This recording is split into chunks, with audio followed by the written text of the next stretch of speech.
السلام عليكم ورحمة الله وبركاته.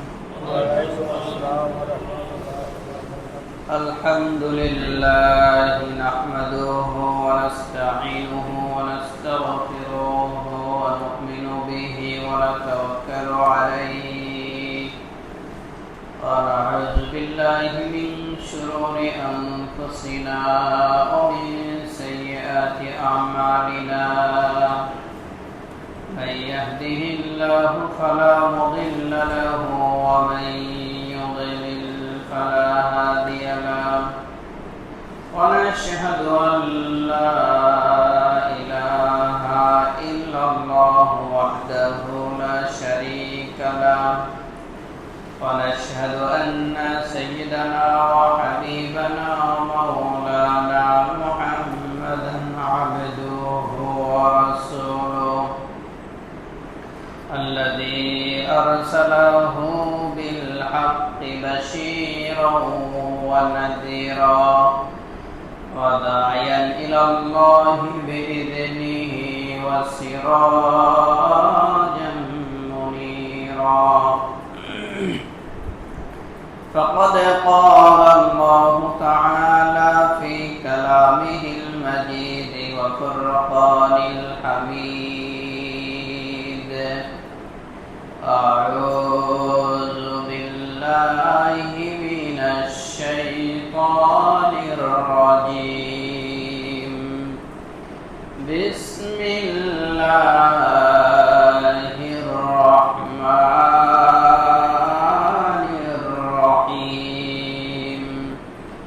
يا أيها الذين آمنوا هل أدلكم على تجارة تنجيكم من عذاب أليم تؤمنون بالله ورسوله وتجاهدون في سبيل الله بأموالكم وأنفسكم ذلكم خير لكم إن كنتم تعلمون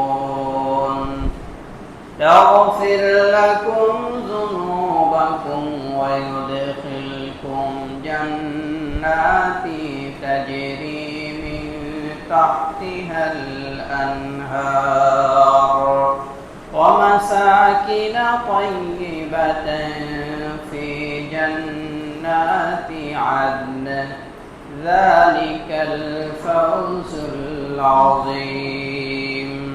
وأخرى تحبونها نصر من الله وفتح قريب وبشر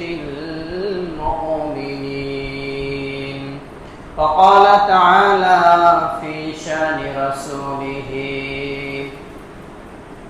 إن الله وملائكته يصلون على النبي يا أيها الذين آمنوا صلوا عليه وسلموا تسليما.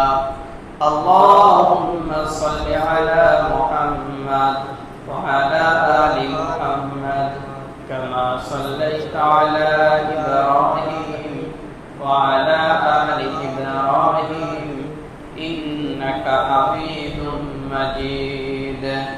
اللهم بارك على محمد وعلى آل محمد كما باركت على إبراهيم وعلى آل إبراهيم إنك حميد مجيد. الحمد لله.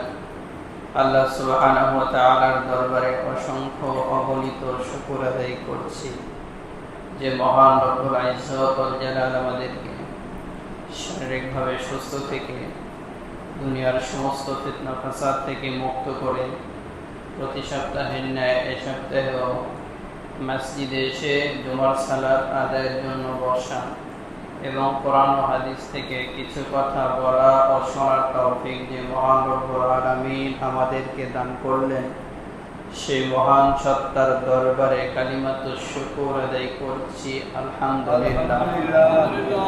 সম্মানিত হাজিরিন, আল্লাহ রাসূল সাল্লাল্লাহু আলাইহি ওয়াসাল্লাম একটি হাদিস সামনে চলে আসলো। সেই হাদিস থেকে অল্প কিছু কথা বলে মূল আলোচনার দিকে যাচ্ছে ইনশাআল্লাহ। আল্লাহ রাসূল সাল্লাল্লাহু আলাইহি ওয়াসাল্লাম বলেছেন, ইসমাউ, তোমরা শোনো, হাল সামিআতুম, তোমরা কি শুনেছো? তার মানে মনোযোগী করে তুলছেন। এক নম্বরে বক্তব্যটা দেওয়ার আগে সাহাবীদেরকে কি করছেন? মনোযোগী করে তুলছেন, সতর্ক করছেন। কি করছেন? সতর্ক করছেন। ইসমা, এই শোনো, হাল সামিআতুম, তোমরা কি শুনতে পাচ্ছ? তার মানে মনোযোগ কি এদিকে আছে? মনোযোগ কি এদিকে আছে। তার মানে বোঝা যায় গুরুত্বপূর্ণ কথা রাসূলুল্লাহ সাল্লাল্লাহু আলাইহি ওয়াসাল্লাম বলবেন, ঠিক না? রাসূলুল্লাহ সাল্লাল্লাহু আলাইহি ওয়াসাল্লামের প্রত্যেকটা কথাই গুরুত্বপূর্ণ, প্রত্যেকটা কথাই মানব জীবনে কল্যাণ রয়েছে প্রত্যেকটা কথার মধ্যে। তার মানে বোঝা যায় এই কথার গুরুত্ব আরো বেশি, আরো বেশি। তারপরে আল্লাহ রাসূল সাল্লাল্লাহু আলাইহি ওয়াসাল্লাম কি বললেন? এই হাদিসটি হলো তিরমিজির 2059 নম্বর হাদিস। তারপর রাসূলুল্লাহ সাল্লাল্লাহু আলাইহি ওয়াসাল্লাম বললেন, ইন্নাহু সায়াকুনু বা'দি উমারা, অচিরেই আমার পরে কিছু শাসক আসবে। কি আসবে? শাসক আসবে। একটু খেয়াল করে শোনেন। ফামান দাখালা আলাইহিম ফাসাদ্দাকাহুম ফাবিকাযিবিহিম ওয়া আ'আনাহুম আলা যুলমিহিম ফালাইসা মিন্নি ওয়া লাস্তু মিনহু ওয়া লাইসা বিওয়ারিদি আলাইয়াল হাউদ। রাসূলুল্লাহ সাল্লাল্লাহু আলাইহি ওয়াসাল্লাম বলতেছেন, এই শোনো, মনোযোগ সহকারে কি আমার কথাগুলো শুনছো তোমরা? এখন বক্তব্য দিচ্ছেন যে নিশ্চয় আমার পরে অচিরেই কিছু জালেম শাসক আসবে।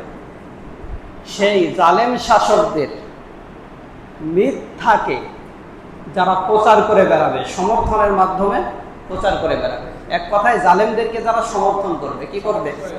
সমর্থন করবে। লোক দিয়ে হতে পারে, নিজে সশরীরে গিয়ে হতে পারে, অস্ত্র দিয়ে হতে পারে, টাকা পয়সা দিয়ে হতে পারে, বুদ্ধি দিয়ে হতে পারে, যে কোনোভাবে তাদের মিথ্যাচারকে কি করবে? সমর্থন করবে। জালেম শাসকদের মিথ্যাচারকে যারা সমর্থন করবে, রাসূলুল্লাহ সাল্লাল্লাহু আলাইহি ওয়াসাল্লাম বলেন, এবং তাদের অত্যাচারকে যারা সহায়তা দান করবে, সাহায্য করবে। কি করবে? সাহায্য করবে।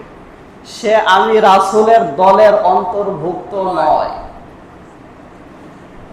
সে ব্যক্তি আমি রাসূলের দলের অন্তর্ভুক্ত নয়। এক কথায় যারা জালেম শাসকের দালালি করে, গোলামি করে, ওদের অধীনস্থ, ওদেরকে সাহায্য সহযোগিতা করে, ওদের মিথ্যাচারকে সমর্থন করে, এই ব্যক্তি প্রতি বছরে যদি উমরা করে আসে, প্রতি বছরে যদি বাইতুল্লাহ তাওয়াফ করে আসে, হজ করে আসে, দান করে, সদকা করে, মসজিদ করে, মাদ্রাসা বানায়, জনগণকে খাদ্য দান করে, এরপরেও এ ব্যক্তি রাসূলের দলের অন্তর্ভুক্ত হয়। আল্লাহ রাসূল বলতেছেন, ও আমার কেউ না, আমার কেউ না, আমি ওর কেউ না, এবং আমার হাউজে কাউসারের পানি ওর জন্য বাজেটে নাই, ওর বাজেটে নাই। বুঝতে পারছেন? এখন আপনার এখানে ডিসিশন নেওয়ার ব্যাপার আছে। আপনি কার সমর্থন করবেন, কার পেছনে ছুটবেন, কার পেছনে হায়াতে জিন্দেগি নষ্ট করবেন, কার অপপ্রচার আপনি চালাচ্ছেন, কার মিথ্যা বক্তব্যের প্রচার প্রসার আপনি চালাচ্ছেন, এটা আপনার ডিসিশন নেওয়ার দরকার। আপনি কাকে সমর্থন করতেছেন? আপনার সালাত, হজ, যাকাত এগুলো আপনাকে বাঁচাতে পারবে যদি জালেম শাসকদের মিথ্যা বক্তব্যকে কি করা হয়? সমর্থন করা হয়, তাদেরকে সাহায্য সহযোগিতা করা হয়। আরে বড় পরিতাপের বিষয় কি জানেন? অনেকে বলে আমাদের উপরের নির্দেশনা, যার কারণে কিছু করার নাই, কিছু করার নাই। আরে ওই চাকরি কোনো মুসলমান করতে পারে না যে চাকরি করলে জনগণের উপর অত্যাচার করতে হয়। ওই চাকরি কোনো মুসলমান করতে পারে না যে চাকরি করতে গিয়ে আল্লাহর আইনের বিরুদ্ধাচরণ করতে হয়। ওই চাকরি কোনো মুসলমান করতে পারে না যে চাকরি করতে গিয়ে ওলামায়ে কেরামের বিরুদ্ধাচরণ করতে হয়। বুঝতে পারছেন? এখানেই তো আপনার পরীক্ষা, আপনার ইমানের পরীক্ষাই তো এখানে। তারপরে হাদিসের প্রথম অংশে গেল, আল্লাহ রাসূল সাল্লাল্লাহু আলাইহি ওয়াসাল্লাম কি বললেন? সাহাবায়ে কেরামকে মনোযোগী করে তোলার পরে বললেন, মনোযোগী করার পরে বললেন, তোমরা শোনো, অচিরেই আমার পরে এমন কিছু জালেম শাসক আসবে তাদের মিথ্যাচারকে যারা সমর্থন করবে এবং তাদেরকে যারা সাহায্য সহযোগিতা করবে, এরা আমি রাসূলের দলের অন্তর্ভুক্ত না। আমি রাসূলের কেউ না, আমি রাসূল ওদের কেউ না, ওরা আমার কেউ না, এবং আমার হাওজে কাউসার থেকে ওদেরকে ফিরিয়ে দেওয়া হবে। তারপরে রাসূলুল্লাহ সাল্লাল্লাহু আলাইহি ওয়াসাল্লাম বলেন, এই হলো হাদিসের প্রথম অংশ। এরপরে রাসূলুল্লাহ সাল্লাল্লাহু আলাইহি ওয়াসাল্লাম বললেন, আর যে ব্যক্তি তাদের সংস্পর্শে যাবে না, এক কথায় তাদের বিরোধিতা করবে, কি করবে? জালেম শাসকদের কি করবে? বিরোধিতা করবে, তাদেরকে সাহায্য সহযোগিতা করবে না এবং তাদের মিথ্যাচারকে সমর্থন করবে না, সে আমার এবং আমিও তার, আমিও তার। এখন আপনি যদি জালেমের বক্তব্যকে সমর্থন না করেন, তাদের মিথ্যাচারকে সমর্থন না করেন, তাদেরকে সাহায্য সহযোগিতা না করেন, তাহলে তো আপনার টার্গেটে পড়তে হবে। কার টার্গেটে? টার্গেট কিন্তু দুই গ্রুপই পড়বে।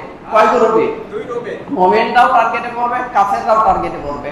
মুমিনরা আপনি যদি জালেমের বিরুদ্ধে বক্তব্য দেন, জালেমের বিরুদ্ধাচরণ করেন, তাহলে কার টার্গেটে? জালেমের টার্গেটে। আর যদি জালেমের পক্ষে চলে যান, তাহলে কার টার্গেটে? আল্লাহর টার্গেটে। এখন আসেন, কার টার্গেটে থাকবেন? আল্লাহর টার্গেটে। বুঝে শুনে বলেন, কিন্তু আল্লাহ বুঝবার তৌফিক দান করেন। তারপর রাসূলুল্লাহ সাল্লাল্লাহু আলাইহি ওয়াসাল্লাম বললেন, যে ব্যক্তি জালেমদের মিথ্যাচারকে সমর্থন করবে না, তাদেরকে সাহায্য সহযোগিতা করবে না, ওই ব্যক্তি আমি রাসূলের দলের অন্তর্ভুক্ত। আমি রাসূলের ওই ব্যক্তি, আমি রাসূলের দলের লোক। বুঝতে পারছেন? তারপর আল্লাহ রাসূল সাল্লাল্লাহু আলাইহি ওয়াসাল্লাম বললেন, এই ব্যক্তির জন্যই আমি রাসূলের হাউজে কাউসার বাজেট করেছি। আল্লাহ আমাদের এই কাতারে শামিল হওয়ার তৌফিক দান করেন। আজকে 500 টাকা দিলেই ওজনে চলে যান, ঈমান বিক্রি করে দেন, 200 টাকা হয়, চাকরিটা বাঁচানোর জন্য ঈমান বিক্রি করে দিচ্ছে। আরে রাসূলুল্লাহ সাল্লাল্লাহু আলাইহি ওয়াসাল্লাম দুই শ্রেণীর মানুষের ব্যাপারে বললেন যে লাম আরা আহাদুহুমা সিনফান মিন আহলিন নার, দুই শ্রেণীর মানুষ জাহান্নামে যাবে। লাম আরা আহাদুহুমা, যাদেরকে আমি রাসূল দেখি নাই, আমি রাসূল দেখি নাই, এরা জাহান্নামে যাবে। তার মানে আমার যুগে এই দুই শ্রেণীর মানুষের আবির্ভাব হয় নাই, আমার পরে আসবে, আমার পরে আসবে। একটু মনোযোগ দিয়ে শুনেন। আল্লাহ রাসূল সাল্লাল্লাহু আলাইহি ওয়াসাল্লাম বলেন, রিয়াদুস সালিহিনের মধ্যে সহিহ মুসলিমে হাদিসটি এসেছে, রাসূলুল্লাহ সাল্লাল্লাহু আলাইহি ওয়াসাল্লাম বললেন, দুই শ্রেণীর মানুষ জাহান্নামে যাবে, যাদেরকে আমি রাসূল দেখি নাই। তার মানে আমি রাসূলের যুগে নাই, আমার পরে আসবে, আমার পরে। এক শ্রেণীর মানুষ হলো, তাদের হাতে থাকবে লাঠি, গরুর লেজের মতো চিকন লাঠি থাকবে। কি লাঠি? তারপরে ওই লাঠি দিয়ে তারা জনগণের উপর, জনগণকে মারধর করবে। কি করবে? আমি বলতেছি না কারা, আল্লাহ রাসূলের হাদিসের শাব্দিক অনুবাদ শোনাচ্ছি। যারা ন্যায় অন্যায় বুঝবে না, জনগণ কয়েকজন আছে দেখলেই মার শুরু করবে, লাঠি চার্জ শুরু করে দিবে। আছে বিশ্বের বুকে এমন এমন গোষ্ঠী আছে। আল্লাহ রাসূল সাল্লাল্লাহু আলাইহি ওয়াসাল্লাম বলেন যে দুই শ্রেণীর মানুষ জাহান্নামে যাবে, যাদেরকে আমি রাসূল দেখি নাই। এর মধ্যে এক শ্রেণীর মানুষ হলো, তাদের হাতে থাকবে গরুর লেজের মতো লাঠি, এই লাঠি দিয়ে জনগণকে তারা পিটাবে। কি করবে? পিটাবে। দুই নাম্বার, দ্বিতীয় শ্রেণীর মানুষ হলো এমন নারী যারা পোশাক পরার পরেও তারা নগ্ন থাকবে। কি থাকবে? কথা বলেন। মানে এমন পোশাক তারা পরবে, তাদের দেহের অঙ্গ প্রত্যঙ্গের ভাঁজগুলো বোঝা যায়। বুঝতে পারছেন? পোশাক পরার পরে উলঙ্গ, এবং তাদের মাথার চুলগুলো থাকবে উটের কুচের মতো। উটের পিঠে কি আছে? কুচ আছে, ওই উটের কুচের মতো থাকবে। এমন নারী কি বর্তমান সমাজে দেখা যায়? আছে। মাথার ওড়না কিছুদিন আগে গেছিল কোথায়? গলায়, ঠিক না? তারপরে অনেক জায়গায় 2 পিস হয়ে গেছে। কয় পিস? আবার 1 পিসের জন্য অনেকে আন্দোলন করেছিল, আমাদের মনে আছে, আমরা ভুলি নাই। এদের বিবেকের উপরে শয়তান পেশাব করে দিয়েছে, মস্তিষ্ক বিকৃত হয়ে গেছে, মনুষ্যত্ব হারায় ফেলছে, মনুষ্যত্ব। সেজন্য এখানে পুরুষ যারা আছি, একটু চিন্তা করেন, ওই কাতারে যেন আমার মেয়ে ওই কাতারে যেন আমার স্ত্রী, ওই কাতারে যেন আমার মা, ওই কাতারে যেন আমার বোন না যায়। গেলে কিন্তু একা জাহান্নামে যাবে না, আপনাকে আমাকে দায়ী করবে। কাকে? কথা বলেন। তো সম্মানিত ভাইয়েরা, তাহলে এই দুই শ্রেণীর মানুষ জাহান্নামে যাবে। আল্লাহ রাসূলের যুগে এই দুই শ্রেণীর মানুষ ছিল না। কয় শ্রেণীর মানুষ? এক শ্রেণীর মানুষের কথা আল্লাহ রাসূল সাল্লাল্লাহু আলাইহি ওয়াসাল্লাম বললেন, যাদের হাতে থাকবে গরুর লেজের মতো লাঠি, এই লাঠি দিয়ে তারা কি করবে? জনগণের উপরে জনগণকে পিটাবে। আর দ্বিতীয় শ্রেণীর মানুষ হলো ওই নারী, এমন নারীর আবির্ভাব ঘটবে যারা পোশাক পরার পরেও উলঙ্গ থাকবে। তাদের দেহের অঙ্গ প্রত্যঙ্গগুলো বোঝা যাবে, ভাঁজগুলো বোঝা যাবে, এবং তাদের মাথার চুলগুলো থাকবে কিসের মতো? উটের কুঁজের মতো। আল্লাহ আমাদের হেফাজত করেন এই দুই শ্রেণীর অন্তর্ভুক্ত হওয়া থেকে। তো সম্মানিত ভাইয়েরা, আমরা সকলেই কিন্তু মুক্তি চাই। কি চাই? মুক্তি চাই না? কি থেকে মুক্তি চাই? আল্লাহর আযাব থেকে। কি থেকে? আল্লাহর আযাব থেকে। এবং আমরা আল্লাহর ক্ষমা চাই। কি চাই? ক্ষমা চাই। এক নম্বরে কি চাই? মুক্তি চাই। কি থেকে? আল্লাহর আযাব থেকে, জাহান্নামের শাস্তি থেকে আল্লাহ রাব্বুল আলামিনের কাছে মুক্তি চাই। দুই নম্বরে হলো আল্লাহ সুবহানাহু ওয়া তাআলার ক্ষমা চাই। কি চাই? ক্ষমা চাই। তিন নম্বরে হলো জান্নাত চাই। কি চাই? জান্নাত। জান্নাত চাই। চার নম্বরে সাহায্য চাই। সাহায্য এবং বিজয়, এই চারটি জিনিস আমরা আল্লাহর কাছে চাই। এই চারটি জিনিস আল্লাহ সুবহানাহু ওয়া তাআলা আমাদেরকে দান করবেন দুটি কর্মের বিনিময়ে। দুটি জিনিস ইনভেস্ট করতে হবে। কয়টি জিনিস? দুটি জিনিস। যদি একটা আল্লাহর সাথে একটা ব্যবসা, বান্দার একটা ব্যবসা আছে। কি আছে? ব্যবসা আছে। ব্যবসা আছে। এই ব্যবসার পুঁজি হলো দুইটি। কয়টি? দুইটি পুঁজি। এই দুটি পুঁজি যদি আমরা আল্লাহর এই ব্যবসার ক্ষেত্রে ইনভেস্ট করতে পারি, আল্লাহ রাব্বুল আলামিন এই চারটি পুরস্কার আমাদেরকে দান করবেন। এক নাম্বার পুরস্কার হলো আল্লাহ সুবহানাহু ওয়া তাআলা জাহান্নামের আযাব থেকে মুক্তি দান করবেন। কয় নাম্বার পুরস্কার? এটা চাই না আমরা? চাই। দুই নম্বরে আল্লাহ রাব্বুল আলামিন আমাদেরকে maaf করে দিবেন। তিন নম্বরে আল্লাহ সুবহানাহু ওয়া তাআলা আমাদেরকে জান্নাত দিবেন। যে জান্নাত স্থায়ী, যে জান্নাতের নিয়ামত সমূহ স্থায়ী। এই দুনিয়াতে যা ভোগ করতেছি সবই তো স্থায়ী নাকি? হ্যাঁ। আপনি যে বাড়িটা ব্যবহার করছেন, এই বাড়িটার মালিক আপনার দাদা ছিল এক সময়। কে ছিল? দাদা ছিল। তারপরে দাদার ইন্তেকালের পরে আপনার বাবা মালিক হয়েছে। এখন আপনি আছেন, আপনার পরে আপনার সন্তান মালিক হয়ে যাবে, ঠিক না? তাহলে এগুলো কি স্থায়ী হচ্ছে? মালিকানা কি স্থায়ী না অস্থায়ী? অস্থায়ী। আর আল্লাহ রাব্বুল আলামিন বান্দার জন্য যে জান্নাত বরাদ্দ করে রেখেছেন, এটা স্থায়ী না অস্থায়ী? স্থায়ী, চিরস্থায়ী। এটা নিয়ামত সমূহ কোনোদিনও শেষ হওয়ার মতো না। দুনিয়াতে দেখা যায় আজকে একজনের টাকাও আছে, কালকে টাকা নাও থাকতে পারে, ঠিক না? অনেক পয়সাওয়ালা, টাকা পয়সা ছিল, কিন্তু আজকে নাই। তো সম্মানিত ভাইরা, এদিকে দেখো তো। সেজন্য এই চারটি জিনিস আমরা আল্লাহর কাছে চাই। কয়টি জিনিস? চারটি জিনিস। এক নম্বরে কি চাই? আল্লাহর আযাব থেকে মুক্তি চাই। দুই নম্বরে আল্লাহর ক্ষমা চাই। তিন নম্বরে জান্নাত চাই, চিরস্থায়ী জান্নাত। চার নম্বরে আল্লাহর সাহায্য এবং বিজয় চাই। এখন এই চারটি নিয়ামতই আল্লাহ রাব্বুল আলামিন আমাদেরকে দান করবেন। কয়টি জিনিস ইনভেস্ট করতে হবে আল্লাহর সাথে ব্যবসার ক্ষেত্রে? দুটি জিনিস। কোরআনে হাকিমে এ ব্যাপারে আল্লাহ রাব্বুল আলামিন সবিস্তারে আলোচনা করেছেন। আল কোরআনের সূরা আস-সাফের মধ্যে। কিসের মধ্যে? সাফের 10 নম্বর আয়াত থেকে নিয়ে 13 নম্বর আয়াত পর্যন্ত আল্লাহ রাব্বুল আলামিন এখানে আলোচনা করেছেন। তো সাফ শব্দের অর্থ হলো সারি, কাতার। কিসের কথা বললাম?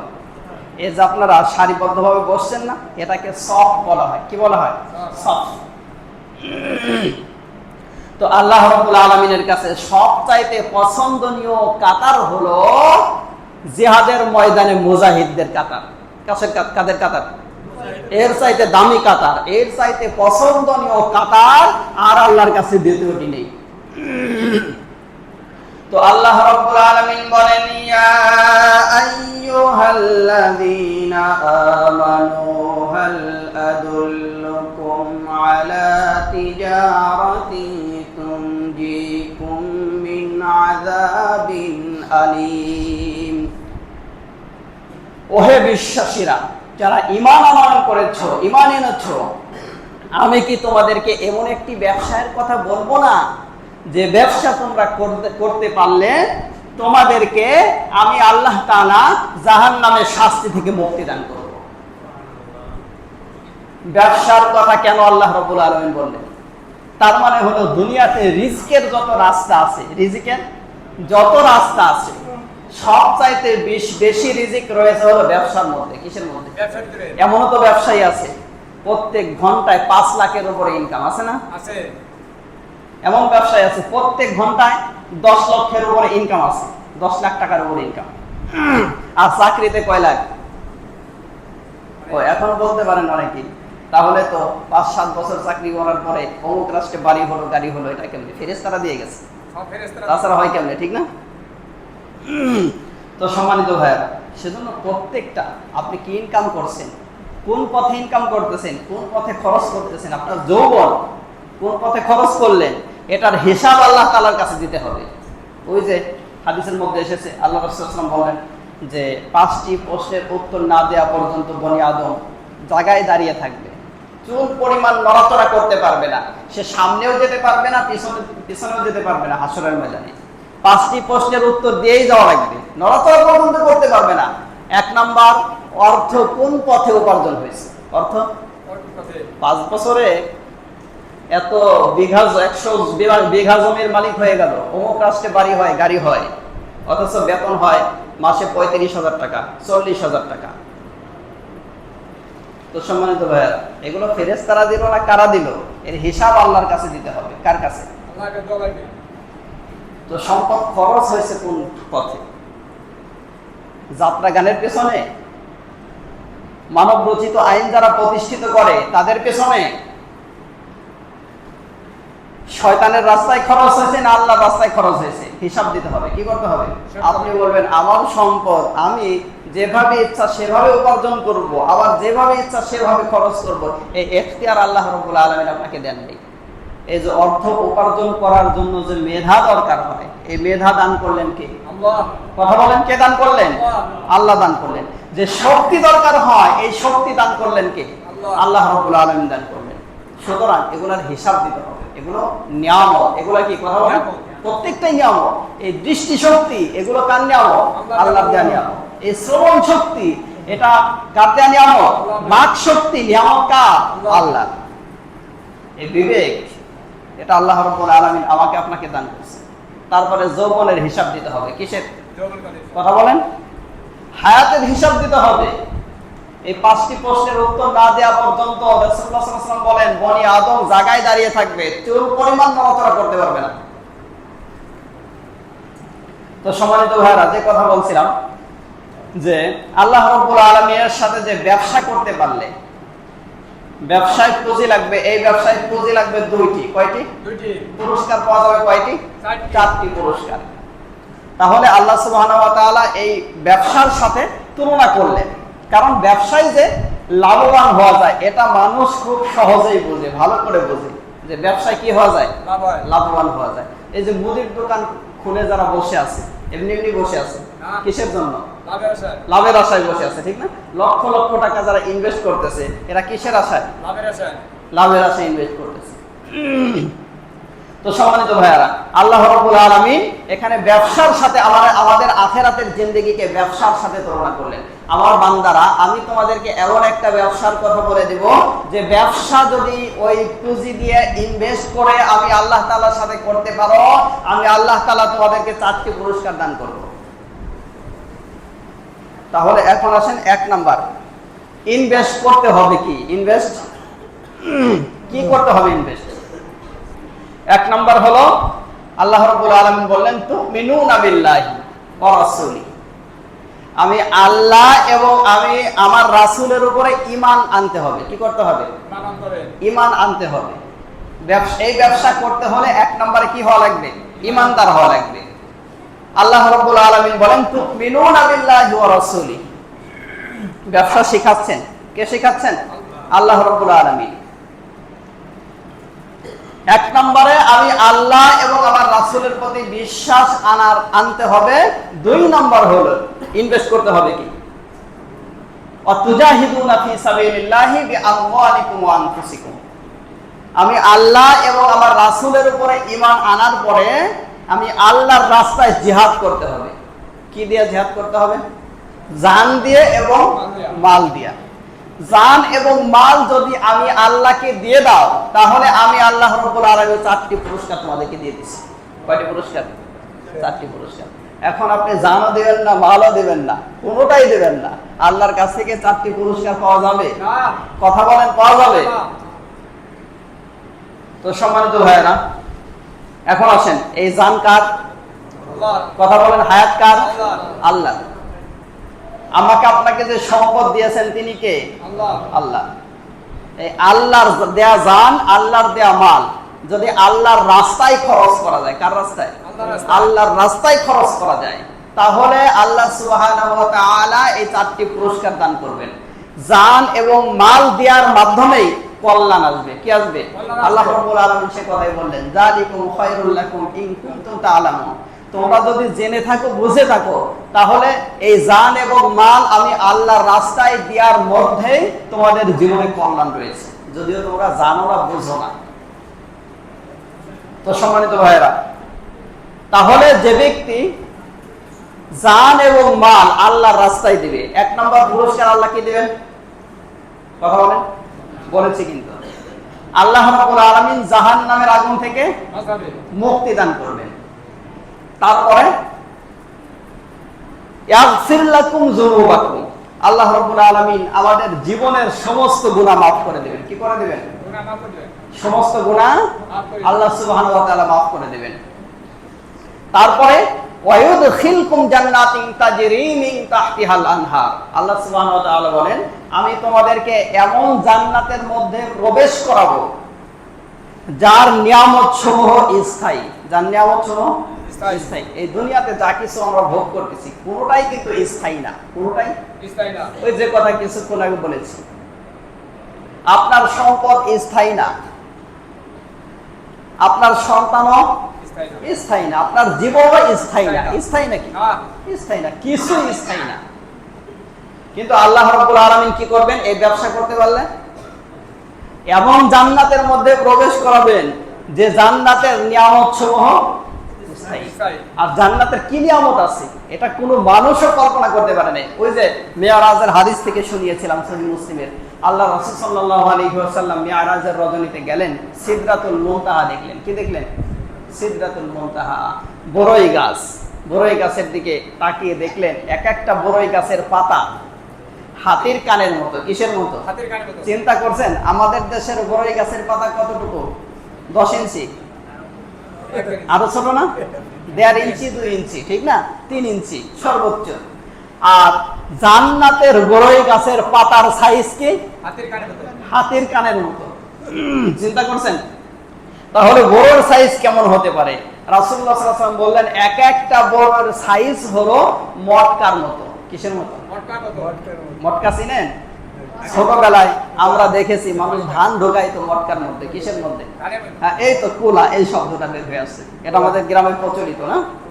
এক একটা কোলার মতো বা এক একটা মটকার মতো জান্নাতে এক একটা বড়র সাইজ। কিসের সাইজ? বড়র সাইজ। আর জান্নাতে মানুষের সাইজ কি তা জানেন?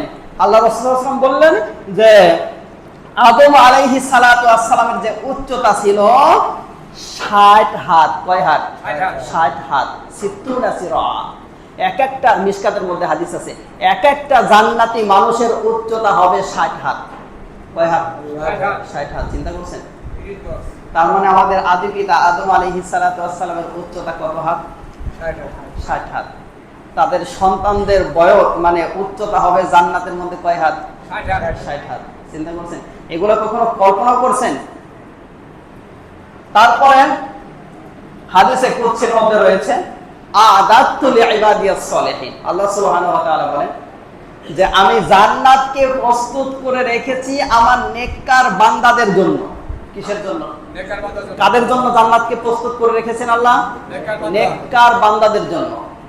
আর জান্নাতের মধ্যে এমন নিয়ামত রেখেছি মালা আইনুন রাআত ওয়ালা উযুনুন সামিআত ওয়ালা খাতারা আলা কলবি বাশার।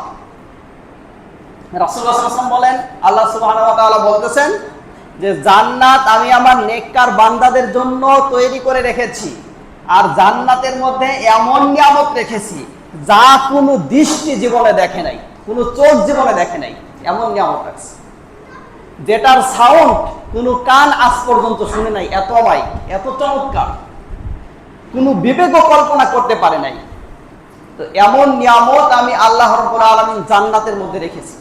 সেই জান্নাত আল্লাহ রাব্বুল আলামিন আপনাকে আমাকে দান করবেন। কয়টি জিনিস ইনভেস্ট করতে হবে? দুইটি জিনিস। এক নম্বরে কি কথা বলেন তো? হ্যাঁ, আগে মাল দেওয়া লাগবে না। কি দিতে হবে? তুমিনুনা বিল্লাহি ওয়া রাসূলিহি ওয়া তুজাহিদুনা ফি সাবিলিল্লাহি বিআমওয়ালিকুম ওয়া আনফুসিকুম। এক নম্বরে জান দেওয়ার আগে আল্লাহ মালের কথা বলতেছেন। কিসের কথা? আগে মালের কথা। মাল খরচ করা কঠিন না জান দেওয়া কঠিন?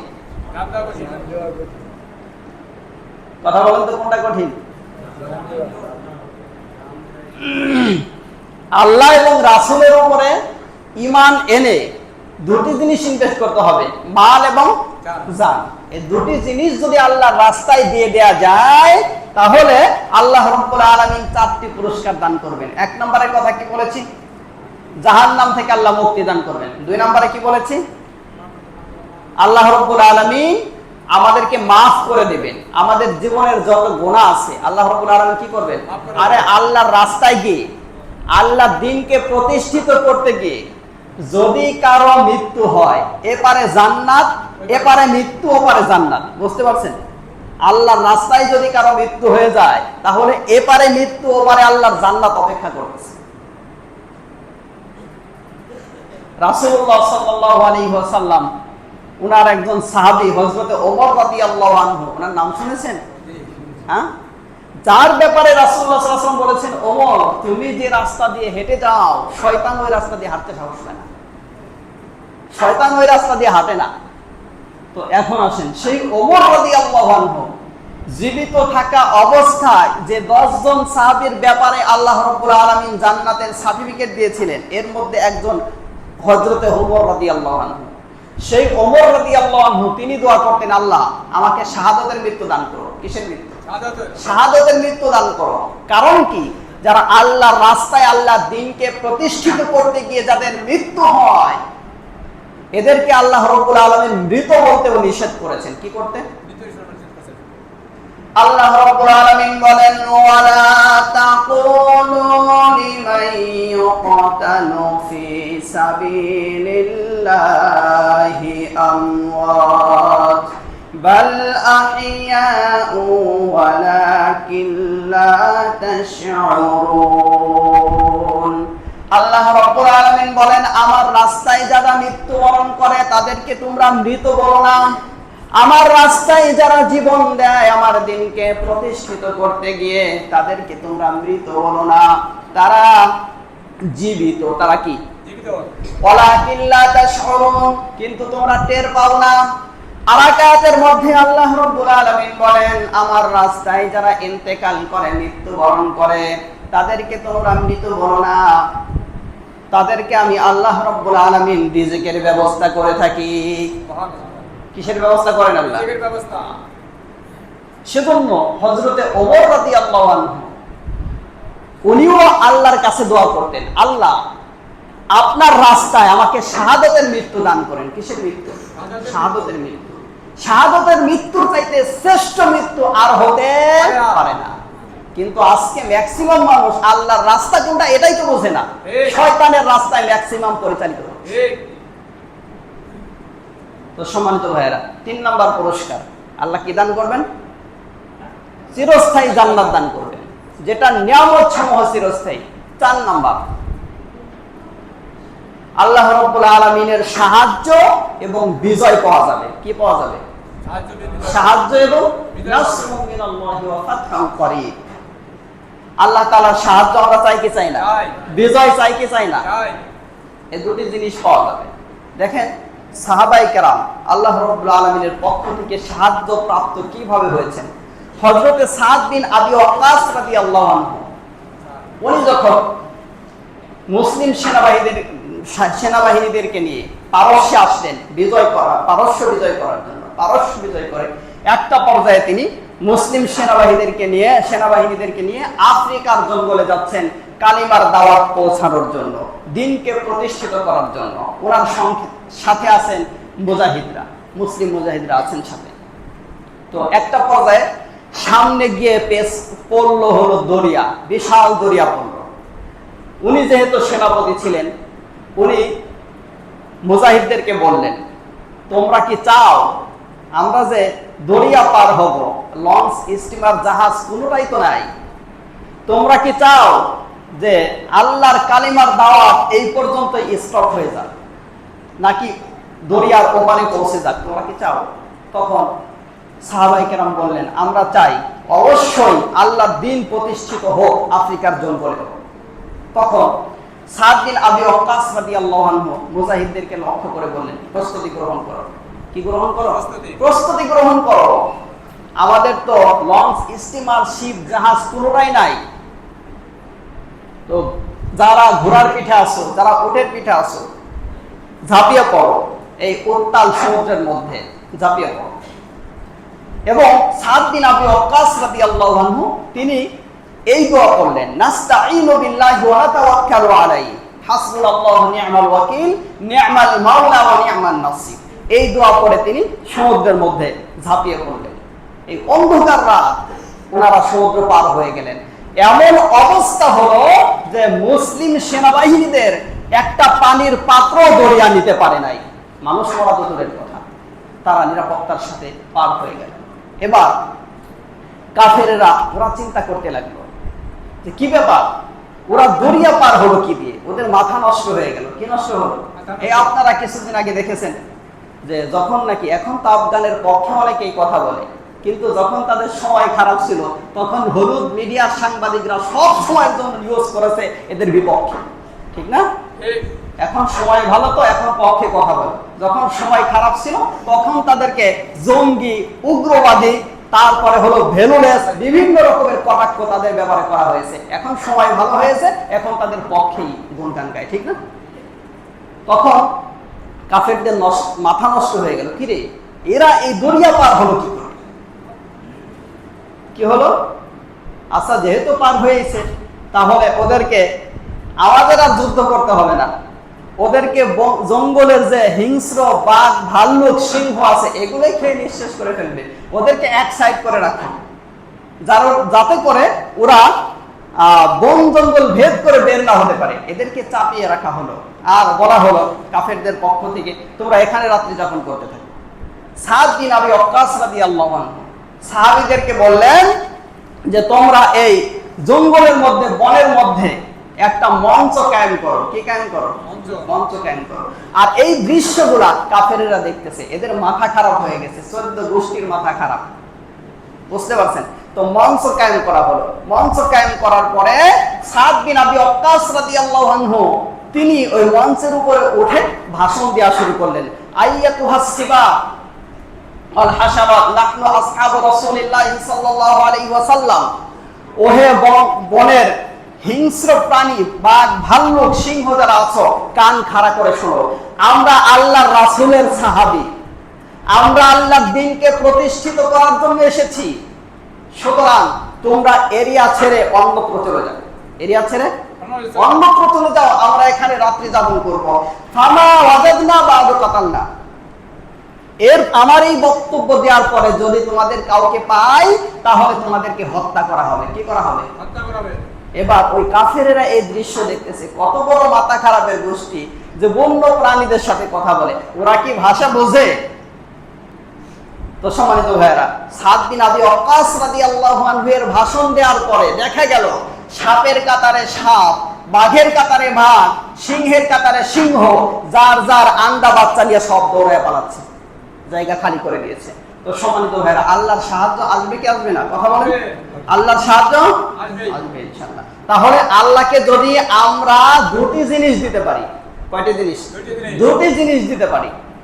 আল্লাহ রাব্বুল আলামিন আমাদেরকে কয়টি জিনিস দিবেন? চারটি জিনিস। তারপরে আল্লাহ রাব্বুল আলামিন বললেন, ইন তানসুরুল্লাহা ইয়ানসুরকুম, তোমরা আমি আল্লাহকে সাহায্য করো, আমি আল্লাহ তোমাদেরকে সাহায্য করব। সাহায্য তার মানে আমার দ্বীনকে সাহায্য করো, আমি তোমাদেরকে সাহায্য করব। এই বিশ্বাস কি আছে আমাদের? আছে। সেজন্য দিনের পথে আল্লাহর দিনকে প্রতিষ্ঠিত করার যত রাস্তা আছে সব রাস্তায় আমাদের জান এবং মাল খরচ করতে হবে। কি করতে হবে? খরচ করতে হবে। আল্লাহ রাব্বুল আলামিন এই ধরনের মন মানসিকতা যেন আমাদের তৈরি করে দেন। আমিন। তারা সালাত আদায় করি নাই, সালাত